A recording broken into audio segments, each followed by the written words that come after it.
हमारे राजस्थान के अंदर ऐसे बहुत से राजा हुए हैं जो खुद लिखा करते थे, कविताएं करा करते थे। हमारे बीकानेर के महाराजा राय सिंह उन्हीं राजाओं में से एक थे। दानी तो वो इतने बड़े थे कि कई लोगों ने राजस्थान के अंदर उनको कर्ण की उपाधि से विभूषित किया है, जैसा मुंशी देवी प्रसाद ने उनको राजपूताने का कर्ण भी कहा है। लगभग बीकानेर के अंदर रहना उनका उस समय कम ही होता था कि क्योंकि उनको मुगल अभियानों के अंदर जाना पड़ता था, उनका सेनापतित्व जो है वो किया करते थे। एक बार उनको दक्षिण अभियान की तरफ अकबर ने भेजा और उनको बीकानेर की बहुत याद आ रही, बहुत ज़्यादा जो है उनको याद आ रही कि यार बीकानेर जाना है, एक बार उसे देखना है। वो जब दक्षिण के अंदर गए तो घोड़ों के ऊपर जब वो सेना जा रही थी तो अचानक उनका ध्यान जमीन की तरफ गया और जमीन के ऊपर एक पौधा उगा हुआ था और वो पौधा था फोग का। फोग का पौधा जैसे ही उन्होंने देखा वो घोड़े से नीचे उतरे और नीचे उतरकर उस पौधे के पास गए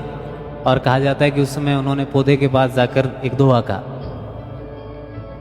कि तू है देसी रूखड़ा मैं परदेसी लोग, माने अकबर तेड़िया तू क्यों आयो फोग। कि तुम तो पौधे देसी हो और हम तो परदेसी लोग हैं और हमें तो अकबर ने भेजा है इसलिए हमें आना पड़ा, वरना हम थोड़ी यहाँ पर आते, लेकिन तू यहाँ पर क्यों आया है।